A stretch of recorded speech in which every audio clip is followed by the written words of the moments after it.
افغانستان کې د امن د راتللو لپاره یو نظر دا هم دی چې تر څو د ډیورنډ په کرښه باندې دغې لانجې په اړه باندې خبره کوم منطقي انجام ته نه رسول شوي نو دلته امن راتلل ممکن نه دي. آیا داسې ده او که نه د ستاسو په دې اړه باندې څه نظر دی؟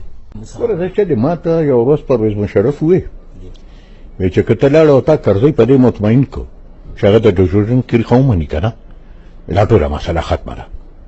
ما ورته وخندل، ما ورته چې جنرال صاحب چې په کومه ورځ ته په کشمیر کې لاین اف کنټرول یا انټرنیشنل باونډري ومنه که نه نو زه به په کرزي صاحب پسې لاړ شم.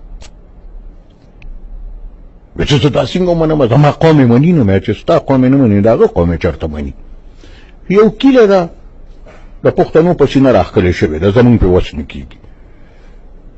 منل د ډیورنډ د کرښې سوال نه پیدا کېږي چې څوک د دې ته ګوره نصیر الله بابر خو اوس مړ دی، خو ما ته پخپله نصیر الله بابر وی چې زه لاړم قندهار ته او ملا عمر سره کېناستم او وی ډوډۍ ته ناست وو، وی ډوډۍ م خوړه او ما ورته ویل چې یاره امیر صاحب که تا د ډیورنډ کرښه ده ومنله دا ټوله مسله حل کېږي.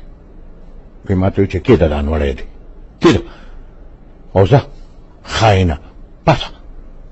ما دا قصه مشرف ته وکړه، ما ورته چې د پښتون دپاره دا ډېر لوی قدم دی چې د خپلې حجرې نه سړی شړل پرېږده چې د خپل دسترخوان نه ورته وایي چې پاسه. نو ما ورته چې مولا عمر خو تاسو راستو او هغه تاسو په دې مجبور نه کړی شو چې هغه د ډیورنډ کرښه تسلیم کړي، دی خو تاسو نه دی راست.